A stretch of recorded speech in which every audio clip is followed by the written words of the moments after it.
It started the way most galactic tragedies begin, with arrogance.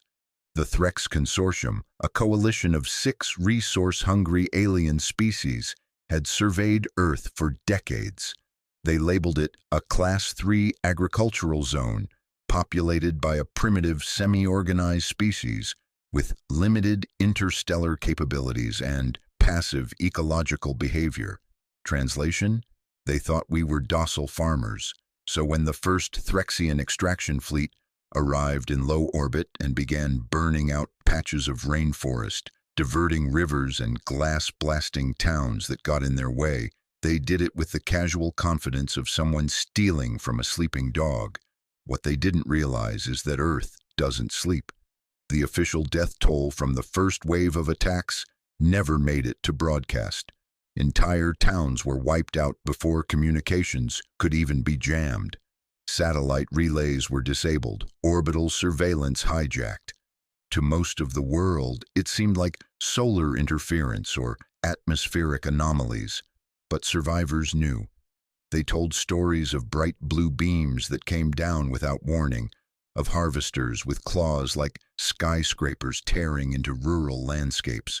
They spoke of a base station the size of Manhattan hovering in orbit, of aliens using Earth like a vending machine. No declarations of war, no warnings, just extermination and extraction. And for a few days, the aliens thought they'd gotten away with it. He went by the name Boone, though that wasn't his real one. Gray beard, sun-scorched skin, and eyes like rusted steel. Used to be Army, then Special Forces, then something not officially listed on Earth's books.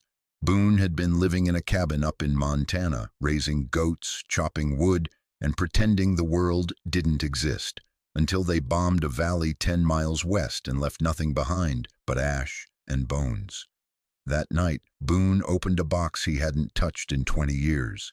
Inside was a folded American flag, a combat knife, and a burned ID tag with no name. He didn't say anything, just packed up, mounted his ancient diesel truck, and drove. By the end of the week, 12 others had joined him. They weren't politicians. They weren't generals. Hell, most of them weren't even active military anymore. Just veterans. Old war dogs. The kind that survived wars that never made the news and carried scars even they didn't talk about. There was Mac, the demolitions expert who once sank a pirate outpost using a fishing trawler. Jules, the sniper who could thread a bullet through a rotating fan blade.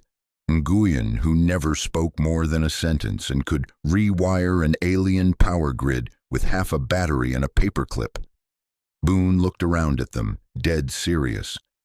"They came here thinking we were sheep," he said, "so let's remind them what a wolf pack looks like."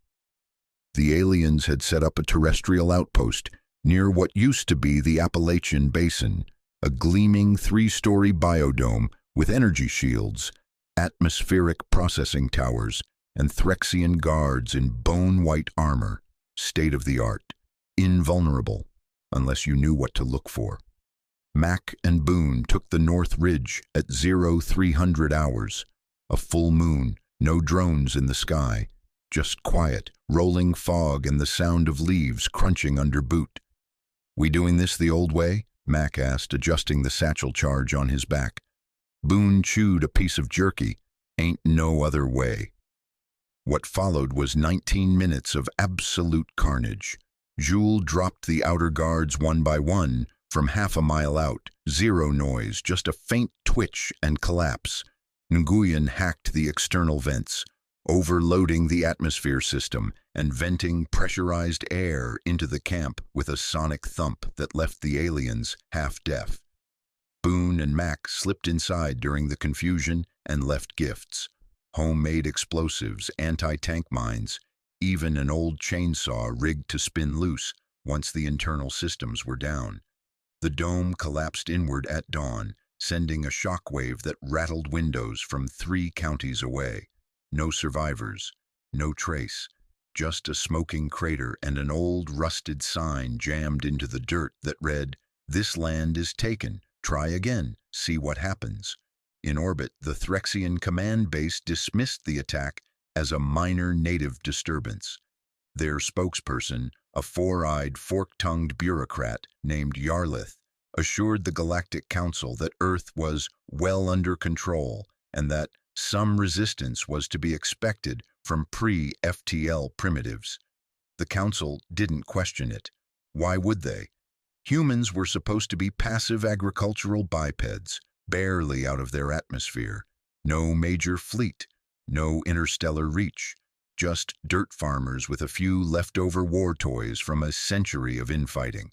So when the second outpost fell, and the third went dark, and the fourth exploded with such force that its debris entered orbit, someone finally asked, "Where are these attacks coming from?" And then they reviewed the satellite footage. Old camo, ancient rifles, guerrilla movement, no uniforms, no insignias, just weathered, angry men with nothing to lose and everything to avenge. Someone on the council whispered it first. Those aren't farmers. Those are predators who just happen to like dirt. It wasn't just that the humans were winning. It was how they were winning. The Threx Consortium had deployed drone patrols, thermal scans, and airborne sensors, standard procedure for hostile native resistance. These tools had worked on dozens of worlds, rooting out rebels, uncovering resistance nests, erasing what little opposition had dared to form. But none of that mattered here, because Earth wasn't like any other planet, and the humans weren't forming resistance.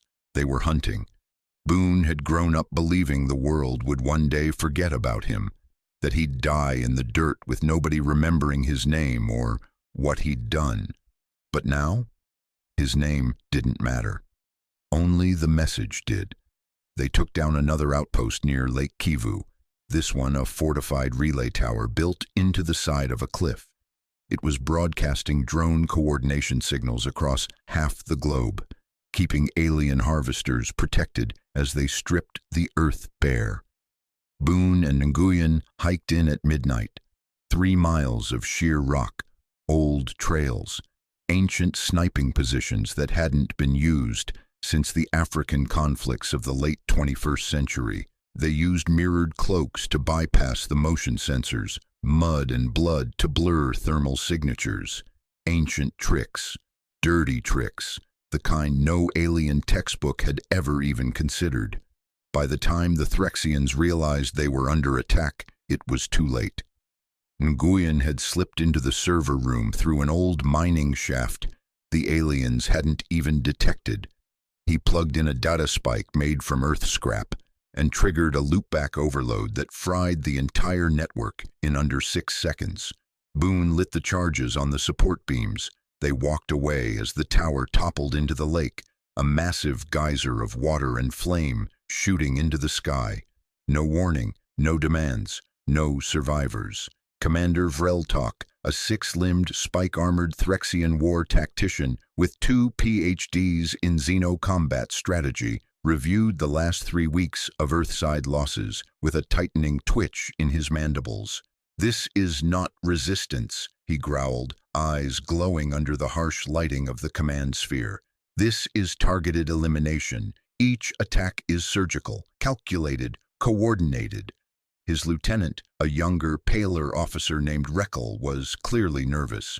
"But they have no fleet, no air support. They're using archaic tactics, projectile weapons, chemical explosives, optical camouflage." "They're using war," Vreltok snapped. "Not skirmishes, not civil unrest, war, and we're losing." He turned to the projected planetary overlay. 26 outposts, now down to 11. Communications lost in half of them. Drone control centers hacked and shut down. Troop morale deteriorating, according to internal logs. Some Threxian soldiers had started refusing assignments into Earth's wilderness zones, claiming the shadows moved and the trees whispered. It sounded insane. Until the recon team sent into the Cascades was found hanging from trees, their armor stripped and stacked in a neat pile, beneath a rusted sign that read, "Still think we're just farmers." They didn't want credit. They didn't want a speech. They just wanted it to be understood. So Jules, the sniper, climbed an old telecom tower in the Australian outback and hardwired into one of the few surviving orbital uplinks. He uploaded a video timed perfectly to intercept the Threxian fleet's primary broadcast network. The message played once, uncut, unedited, uncensored. Boone stood in front of a burning outpost, the flames casting shadows across his weathered face. Behind him, the remnants of Threxian armor lay in a heap. His voice was calm, cold. "You came to our home. You slaughtered civilians. You took our skies. And you thought we wouldn't fight back. We aren't politicians. We aren't diplomats. We're the ones you buried and forgot. We're the ones who survived the last war, and the one before that, and the one before that. You called us farmers. You called us weak. Now you'll learn what happens when apex predators stop pretending. Leave Earth, or be removed. All of you." Then the feed cut, and in space the orbital command center went eerily quiet. The Threxian Council, humiliated and furious, deployed an elite orbital strike team to flatten what was left of human resistance. 3 dropships, 60 armored commandos, advanced plasma artillery, full drone support. They were deployed near the Mojave Wasteland, one of the last places where human signal traces had been detected. They lasted 8 minutes. The humans had laid signal traps, fake heat signatures made to look like camps, cloaked in thermal illusions. When the strike team landed, they triggered multi-layered explosives that crushed the entire zone. The survivors picked off one by one as they tried to retreat. Only one transmission made it back.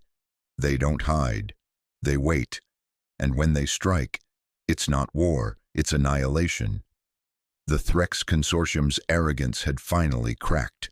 Word of the Earth campaign spread across the Galactic datanet, and suddenly other species began asking questions. Why did the humans fight like this? How were they defeating technologically superior forces? How were 12 veterans costing them more than entire planetary campaigns? Then someone accessed Earth's conflict archive, the one the humans never shared. They saw wars that lasted centuries, weapons designed to destroy worlds, psychological operations that made entire armies surrender before the first shot, guerrilla tactics, cyber warfare, bioengineered poisons, drone swarms made from toaster parts. They realized what Earth had done. It hadn't evolved peacefully. It had been forged in fire and blood. And for a brief century or two, humans had pretended to be farmers, until someone pushed them too far. The Threxian Orbital Command Base, a pristine fortress of reinforced alloys, energy shields, and redundant systems, hovered silently above Earth like a spider waiting for its web to stop shaking. Inside, tension crawled through every corridor. Alarms had been silenced, not because the danger was gone, but because the officers were tired of hearing them. Commander Vreltok stood in the operations chamber, surrounded by trembling staff, each staring at empty screens where outposts used to be. Outpost 37, lost. Outpost 9, radio silence. Outpost 22, message intercepted mid-transmission. It just cut to a loop of human laughter. Vreltok's mandibles ground against each other. "How many?" he asked, his voice low. The technician didn't answer. "How many?" The tech finally whispered. "Only 3 outposts remain." On Earth, Boone's team stood on a cliff overlooking what used to be a Threxian landing zone.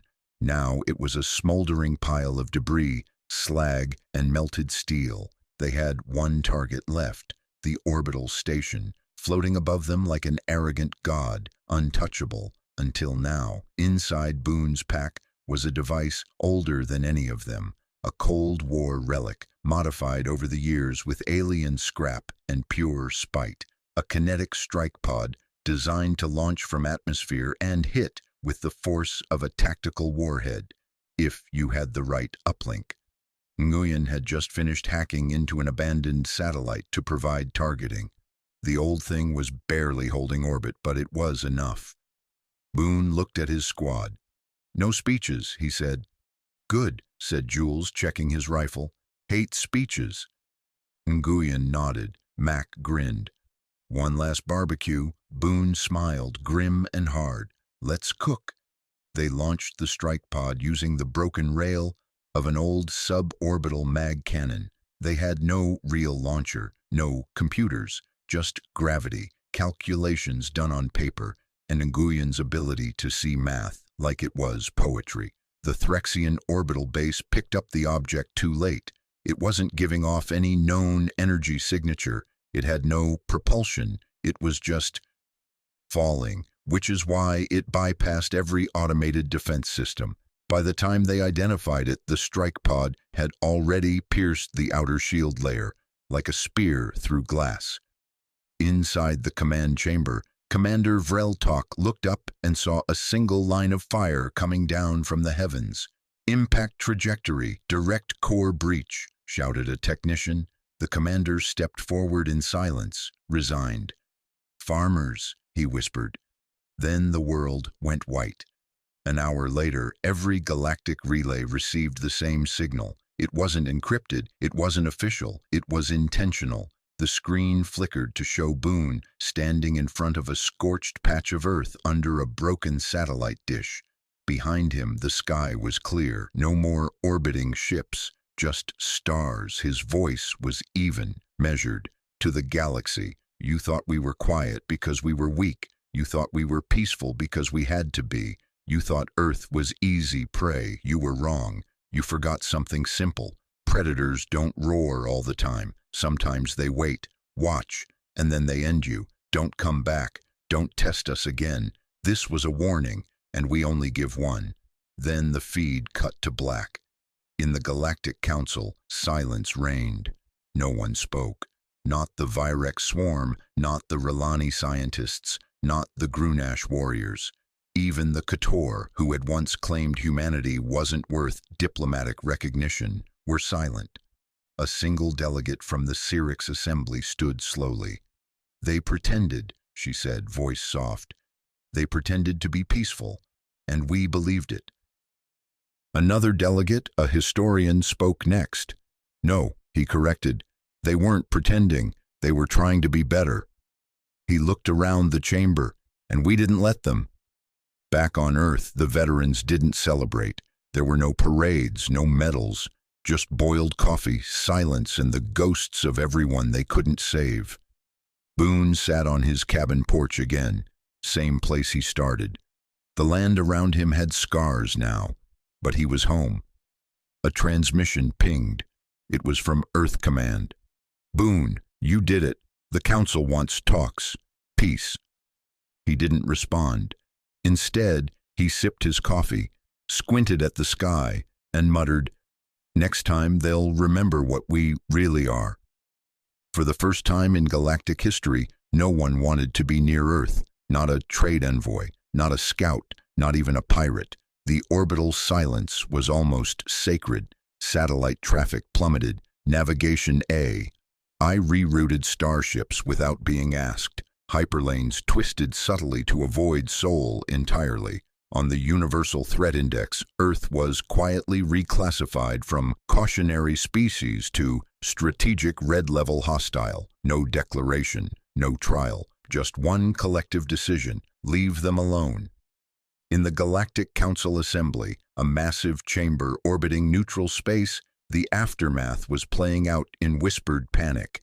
Delegates from over 70 species gathered to address the Earth crisis, seated in shimmering thrones of crystal, fluid metal, and gravity-defying platforms.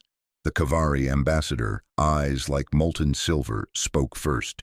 This was not a war. This was a demonstration. They didn't just repel the Threx invasion, they erased it. And they made sure the whole galaxy saw it happen. The Zoltan Chancellor, skin like fractured obsidian, hissed, "It was terrorism." The Grunash war chief laughed loudly. That was a message. The Virex Hive Queen, speaking through a biomechanical interpreter, clicked, "We attacked their farms, their families. We took without asking, and what did we expect from a predator species capable of global war before they even left their solar system? There was a long pause. Then the R'Lani historian, known for her flawless memory and neural implants, stood and delivered the quote that would echo through galactic military academies for centuries. You thought Earth was harmless because it was quiet, but that wasn't peace. That was restraint. While diplomats tried to piece together a new strategy for interacting with Earth, the humans themselves went back to doing what they'd always done, living their lives. But beneath the quiet, Earth changed.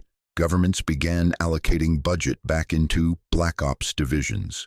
Military analysts quietly updated their planetary defense frameworks. Global powers that once squabbled now exchanged tactical notes over coffee and unmarked servers. Boone's unit, officially, they didn't exist, but in every shadowy war room, one phrase began to circulate: bring in the ghost farmers. It wasn't a joke, it was a request, because if the next threat came from beyond the stars, humanity wasn't going to respond with diplomats or broadcasts. It was going to send the veterans, and there were a lot more where Boone came from. In a forgotten databank floating at the edge of a distant system, a scavenger drone intercepted Boone's message. It forwarded the signal like a ripple through space. The video spread, not just to council members, to the outer colonies, to rogue states, to criminal syndicates, to species the council hadn't even officially discovered yet. And everywhere it landed, it delivered the same conclusion. Earth isn't to be touched, because Earth touches back. In the Cyrix depths, a silicon-based species known for running simulations of future war scenarios added a new category: human guerrilla variables. Every scenario resulted in total enemy collapse within 90 days, no matter how dominant the invading force. The Kator Empire, once dismissive of Earth, decommissioned their Earth invasion contingency plans. The Threx Consortium, what was left of it, collapsed, splintered, their leadership fragmented under the weight of embarrassment, internal sabotage, and massive loss of credibility. Some colonies broke off entirely, refusing to associate with the fools who provoked Earth. The Grunash, perhaps the most war-hardened species in known space, invited human veterans to join their elite instructors. They never got a response, but they did receive a box with a simple engraving: "We don't train killers, we train survivors. There's a difference." Back in Montana, the wind was sharp. Boone sat on the porch of his cabin, watching the snow drift over the trees. His rifle leaned against the railing, not loaded, didn't need to be. He sipped from a dented thermos and looked up at the stars. No more orbital shadows, no more ships, just peace. Behind him, the screen door creaked open. Nguyen stepped out, holding a tablet. "Another message," he said monotone. Boone raised an eyebrow. "From who?" "Some planetary defense force, want training, strategy input, consulting fee." Boone snorted. "Tell them we're retired." Nguyen paused. "They're offering a moon." Boone sipped again. "Make it 2. For years to come, Earth remained untouched, not because it was hidden or because it begged for peace, but because it proved something that no species in the galaxy had ever seen. A civilization that spent centuries trying to grow things was still better at killing. They had simply chosen not to, until someone gave them a reason. You'd think a galaxy-wide warning, a disintegrated orbital base, and 12 outposts turned to scrap would be enough to get the message across. And for a while, it was. Until someone decided to test the silence. The Arxali, a relatively new and arrogant species on the galactic stage, believed the stories about Earth were exaggerated, tribal myth, dramatized by propaganda and paranoia. After all, they reasoned, how could one backwater planet of half-wild bipeds hold off a spacefaring fleet? They ignored the footage. They laughed at the reports. They made one mistake. They came back. not with a fleet, but with a probe, sleek, silent, buried beneath the sands of Nevada before anyone knew it was there, designed to monitor, not fight. Just a little data collection, they told themselves. It lasted 42 minutes. The probe wasn't just detected, it was trapped, jammed, backtraced, and then buried under a crater the size of a football stadium. Within the hour, 3 Earth-based nations that hadn't spoken civilly in years, shared intel, combined firewalls, and authorized orbital tracking. Within 4 hours, the Arksali relay ship in the Kuiper Belt suffered a technical failure that left it spinning in fragments. Within 12 hours, Boone got a call. He didn't say a word when he picked up, just listened and grinned. Once again, the galaxy received a message. Same style, same quiet tone. Boone, seated this time, sharpening a combat knife while snow drifted in the background. "We told you once. That was generous. You thought we were bluffing. You thought we were just angry farmers with loud voices. But here's the thing. Farmers know the land. Farmers know patience. Farmers know what it means to protect something with everything they have. And predators? They just finish the job. This is your final warning. No more probes, no more fleets, no more accidental entries into our space. If you set foot on Earth again, you won't just lose a ship, you'll lose everything." He looked up, and this time he smiled, not with joy, but with certainty. Then the screen cut to black. What followed wasn't war, it wasn't surrender, it was acceptance. The Galactic Council updated every navigational system to permanently exclude Sol from hyperspace routing. Earth was marked "Do Not Enter Apex Territory," and new cadets in every military academy were taught a final drill, the Death World Hypothetical, code word Earth. Children in alien worlds whispered about humans in bedtime stories, of the wolf farmers who lived in peace until pushed, of the veterans who never missed, never died, and never forgave, of a planet where even the rocks bite back if you step wrong. Aliens started wearing replica Earth combat knives as good luck charms. Some hired human tacticians for war games, but never for real combat. Even the bravest mercenaries refused to take jobs on Earth. Boone finally retired for real. The rest of the squad scattered across the world. Jules took up teaching. Mac bought a ranch. Nguyen, no one was really sure. Rumor had it he was building something underground, or on the moon. Didn't matter. Earth was quiet again. But now it wasn't because it was forgotten. It was because the entire galaxy had learned, painfully, permanently, what kind of creature they were dealing with. Not conquerors, not tyrants, not invaders, just something worse. Apex predators who spent most of their lives pretending to be farmers, until someone dug too deep and found the fangs under the soil.